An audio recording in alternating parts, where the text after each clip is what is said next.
This is the Page Publishing Book Club. How you doing? I'm Alice Stockton Rossini. We begin with a story that just happens to fit in with the season of Lent. It's written by a self-described semi-retired software developer. Robbie Graham started writing his book entitled The Third Clone back in the late 90s, but work got in the way, and it was 20 years before he was able to get back to the story, finish it, publish it, and do this interview. It's about two brothers, a good brother and a bad brother. So really, it's about a couple of brothers that are located in Boston, Massachusetts. And one is a genetic engineering genius, and the other's kind of a historian, biblical scholar, and archaeologist. Archaeologist and his wife, they have discovered a different sighting for the tomb of Jesus. So they finally get permission to go to Israel and try to do some excavating. And the younger brother, he's not permitted back into the excavation site. And he sends his helper in. He takes some cuttings around the nail holes of these three crosses that he found. And so he gives them back to the archaeologist, and he and his wife escape Israel, and they make it back into the United States. And the older brother is working on a technique. I call it dry cloning. It's not possible, but it is in the book. And so he works for a university for which has forbidden him to do this. So he's continuing his research and gets fired. But he breaks into his brother's lab and gets some of these cuttings, and he clones three people. There are three crosses. You know, if you know the Bible story, there's three crosses at Skull Hill, Jesus and the two thieves. And so the two thieves are actually cloned, and the women, they know something's wrong, so they give them up to the two brothers for adoption.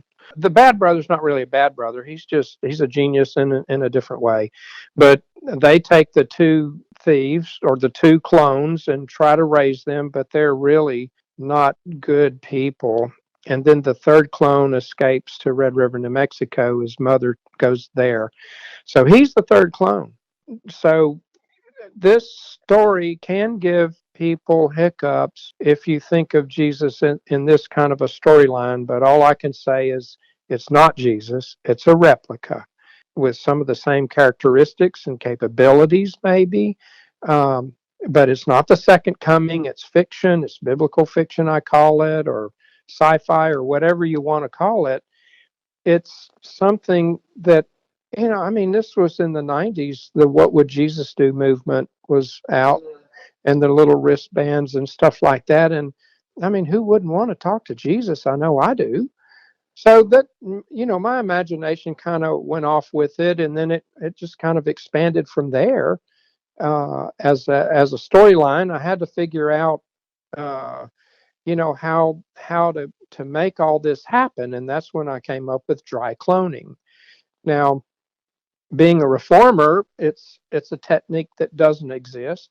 It does exist in my book, but it'll never exist again because this person who is cloned, his name is Secret, because his mother said he was her little secret from God. And so so I don't call him Jesus, I call him Secret. And things transpire after that. It's just an adventure I had to figure out how to start it, how to continue the story, and then how to end it. And being a novice, I did the best I could. No one knew I was writing this over this time period, and I got it published without my wife even knowing it. She said, "You're going to get us excommunicated. We're going to get kicked out of church." So, have you gotten any feedback from fellow parishioners? Yeah, I gave it to my pastor, and at 10 o'clock one night, he texted me and said, "Robbie, I'm reading your book. I can't put it down." And so in the end, he loved it. So I figured, well, I'm not going to get kicked out of church after all. To me, the main thing to think about is that prayer is like giving hugs to God. and that's important. All right, Robbie, thank you. Die-hard Knicks fans know the name Henry Bibby and his son Mike Bibby, both NBA stars, both winning coaches with a list of accomplishments too many to name. But Henry Bibby's book, The Addiction That Drove Me, isn't about basketball. It's about dealing with the pitfalls of life. There were so many people that were influential in my career, and it started in New York, with the Knicks and with Red Holzman and with, the colorful Walt Frazier and a good friend of mine, Earl Monroe. Willis Reed is the godfather of my son, and, Phil Jackson, Jerry Lucas, and Bill Bradley, the late, great Hawthorne Wingo, who just passed away, Dean Memory, the big boy. And it was just a great gathering of talent. I probably wouldn't have made it with any other team. My book is about landmines of your career, anybody's career. How do you stay on track? What you need to do. And a lot of it is about some of the experiences I had in the minor leagues, in the NBA, and in college, and how it related to life. I wanted to be more that kind of book than a basketball book. Everybody writes a basketball book about their life, but this is a life lesson book about the landmines that we go through in our career. What to do, what not to do. How do you stay connected? Where you're part of sports the rest of your life. And what I didn't do, I didn't rub elbows and shoulders with a lot of people that I should have. I thought you got places on your merits, and you don't necessarily get there on your merits. You get there on people that you know. You need to meet people along the way. You need to get in the circle of basketball people. I talked about not enough black coaches being in the sport. In any of the sports, there are not enough black coaches in there to carry the black player on who he's friends with. And I was very fortunate to have coached, 9 years in the NBA because of two friends that I had. The white coach takes care of his guys more so than the black guys take care of their coaches, because the black guys are not in a position to really take care of their guys. When a black guy gets in a position, he's usually placed there by a white coach. And the white coach is kind of pulling the strings on who he needs to hire. So the black guy doesn't get hired as often as the white coach. And it's just tougher for the black guys to get in there and keep building. I've always said the only way the blacks are going to really get on top is to start owning some basketball teams. Everything is about ownership. And once you get in a position of ownership, now you can start pulling, more black people can get in and more black coaches can coach. I talked about my experience coaching over playing, how gratifying it was to coach and to be able to assemble 15 guys together and get one goal, seize one goal. And that was going in the same direction and winning basketball games. I talked a little bit about family, how important family is. And I've had so much controversy about my son and I never really talked about it so much. I talked a little bit about it in the book, but not much. We had our problems along the way, like every family. But I talked a little bit about divorce. I talked a little bit about, parenting. I talked about a little bit about the 50-50 custody of kids, just about relationships and calling people when no one called you back because they know you want a job. I talked about practices and how my teams that I coached could really coach their team. And I learned that from Coach Wooden, how to keep things simple and how to put those in a format that the players could understand. So it was a lot of that I talked about. So I'm trying to show that you need relationships in this business as well as anything. You need to have people that are in your corner. You need to be able to call people up and say hello and meet those people and work on relationships. It's kind of a relationship book, I guess, more so than anything. That's what it kind of shares. That's what it says.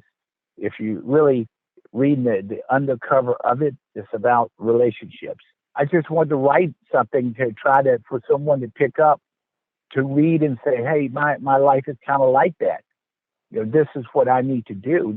That's all I'm trying to do for this book. Is it going to make any money? No, probably not. And that's why I had the name of it, the addiction that drove me. What drives you? What motivates you every day to get up and do, something you love to do? I don't believe in motivating people. I think if you have it within, you're going to push yourself and be successful. I never wanted to push people. Then people start to resent you and what you're doing. But I look for people that are motivated. Hopefully this book, people will look at this book and say, well, let me read this book and see what it says. And hopefully it motivates them to, readjust their career and their direction on where they want to go with their life. We can determine where we want to go. This is the country where we can do that. And I'm looking for this book for people to pick it up and say, that relates to me. That family situation relates to me. Great message, Henry. Thank you. Follow your dreams. Dream big. This is what Pamela J. Rowe used to tell her kids and her high school and junior high school students.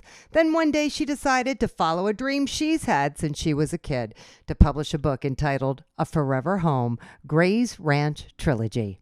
It's about a young woman, actually. She's 15 years old, and she and her mother leave Kosovo. And this is fairly present in the 2000, 2008, 2015 timeframe, which was a war-torn country. It's loosely based on the war.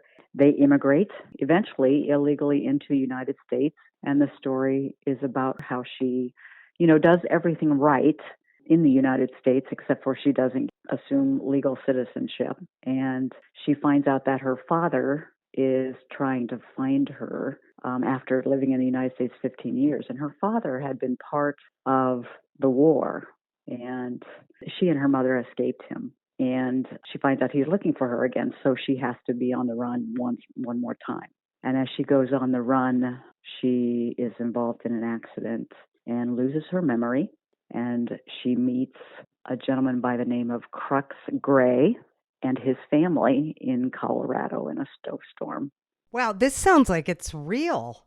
It could very well happen. I live in Arizona, and we often have the issues of immigration coming here. And most of the time on the news, and what makes national news, is our southern border.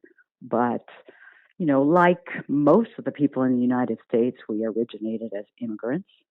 And so I really wanted to just present immigration in a little bit different light.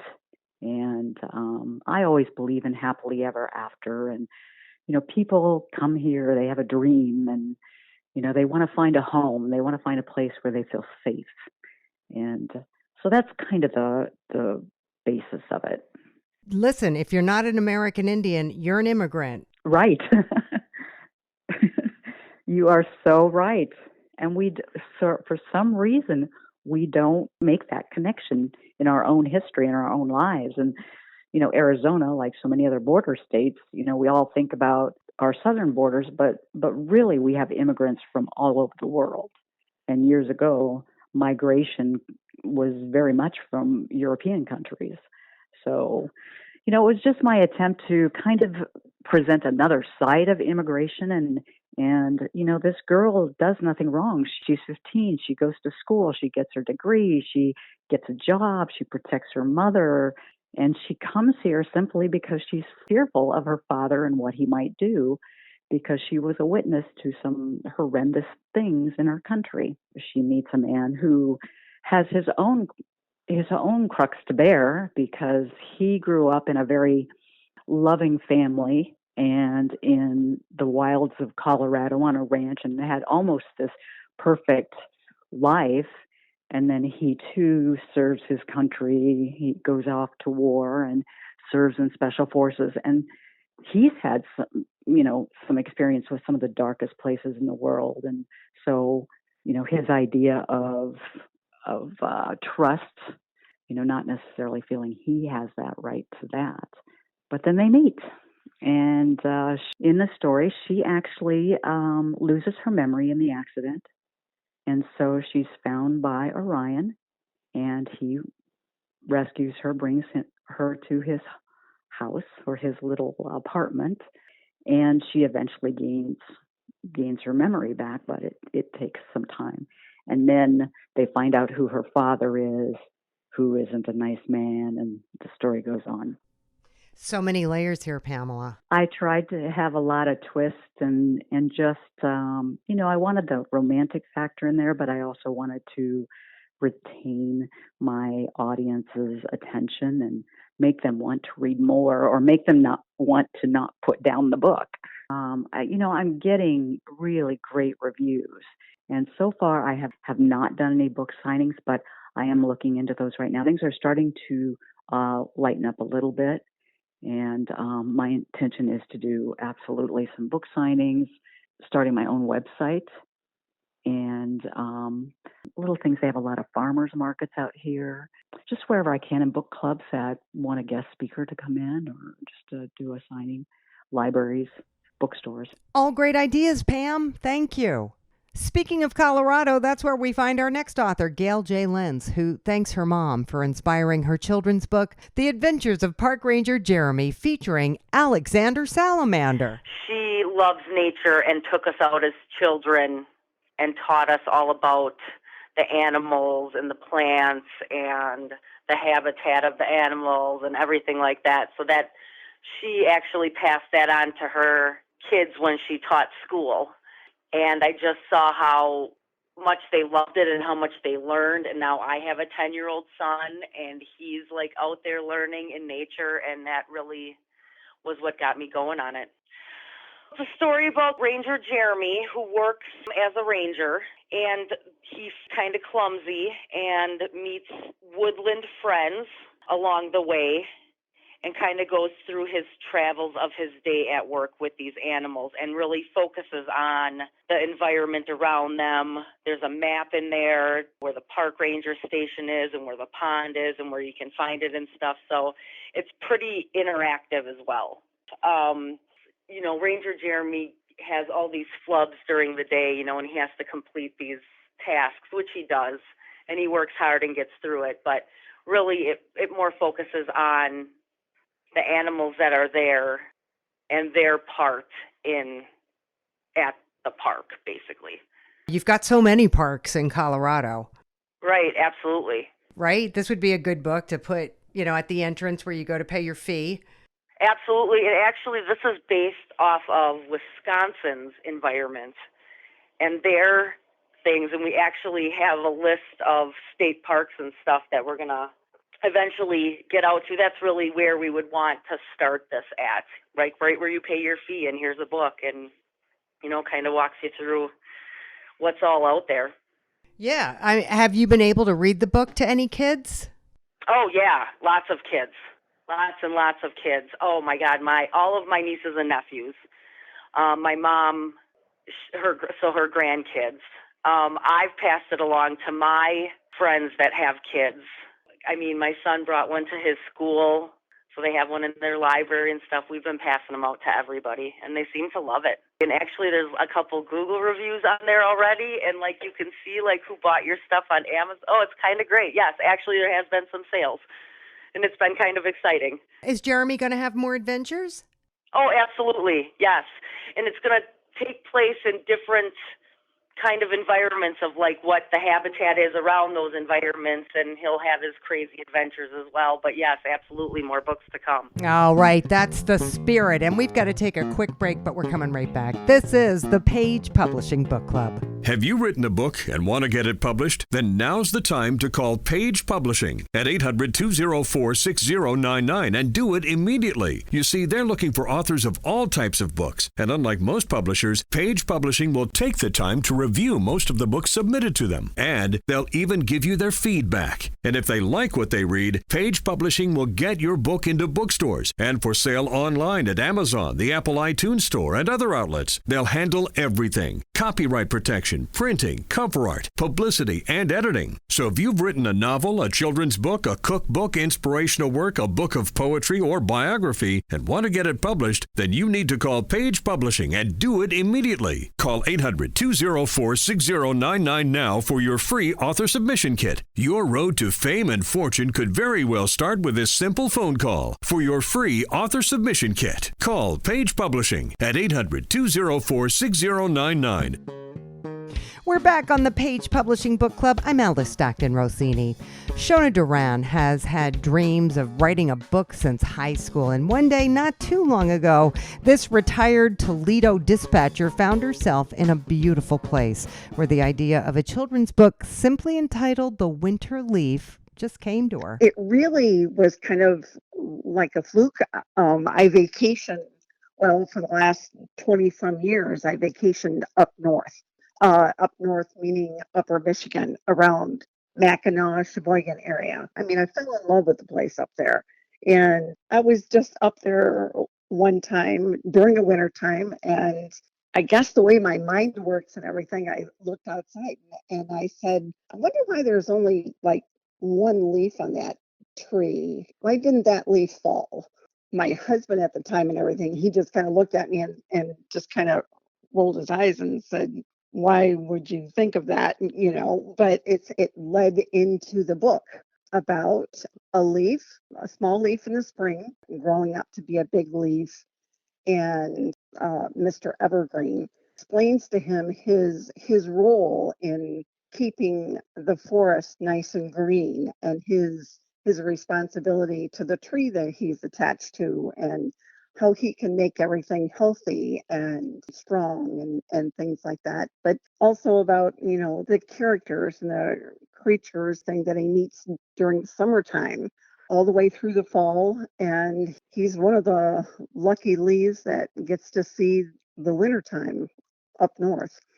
So that's pretty much what it's about. Working hard, and you know, because that's what Mr. Evergreen was saying. He said, you have to work hard for your tree to pull in the sunshine and to nourish your tree, because, you know, you're just one little leaf.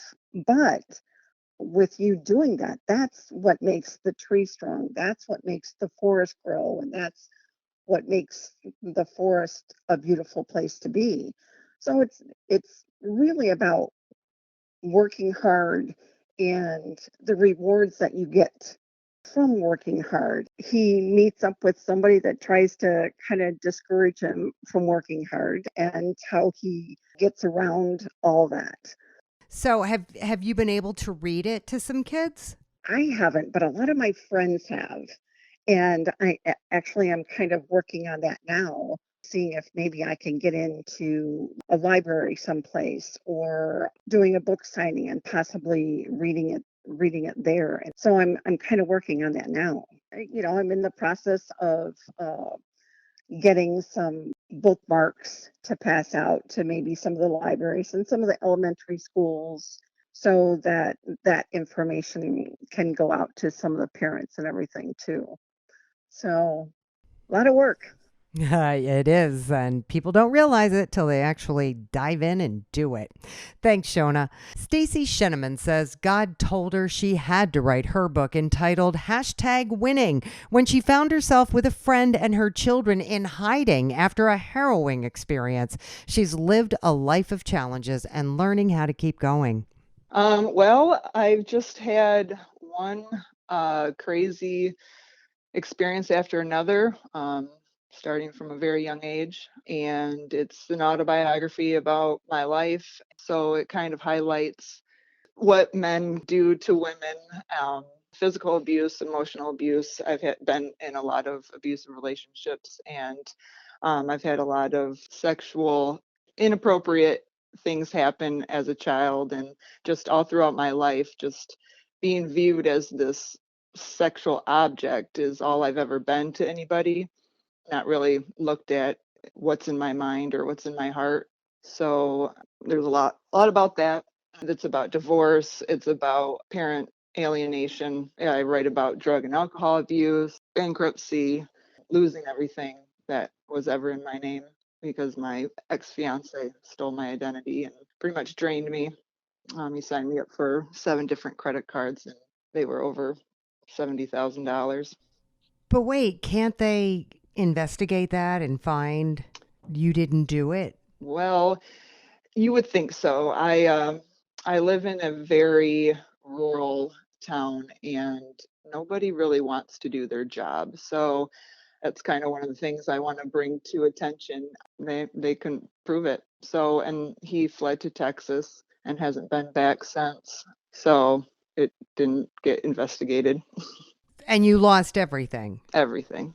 How did you turn your life around? I mean, My parents pretty much came to my rescue. So I went many years, like my whole marriage, not talking to my mother and very little to my father. They're my neighbors.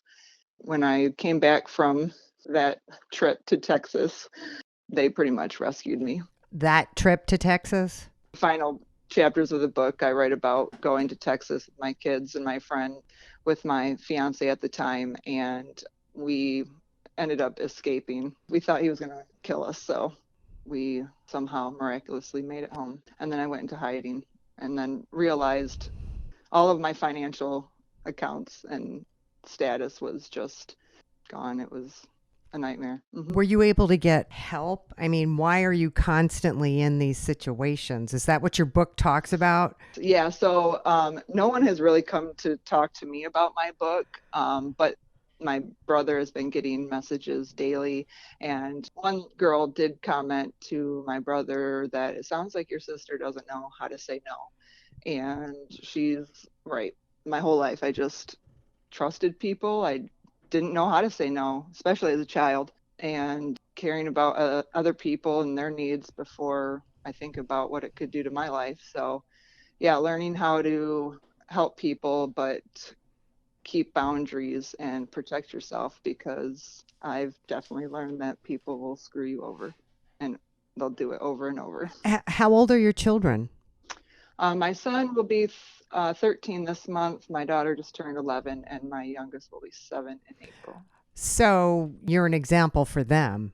Yep, I am. Yeah, I'm still trying to get full custody of them. My ex-husband lives just like 10 minutes away, and he will not talk to me. So I definitely want to let people know that this isn't about revenge. This isn't about playing the victim or anybody. I don't want anybody feeling bad for me. It literally is to hopefully help anyone who has gone through similar situations. So there's so many situations I write about.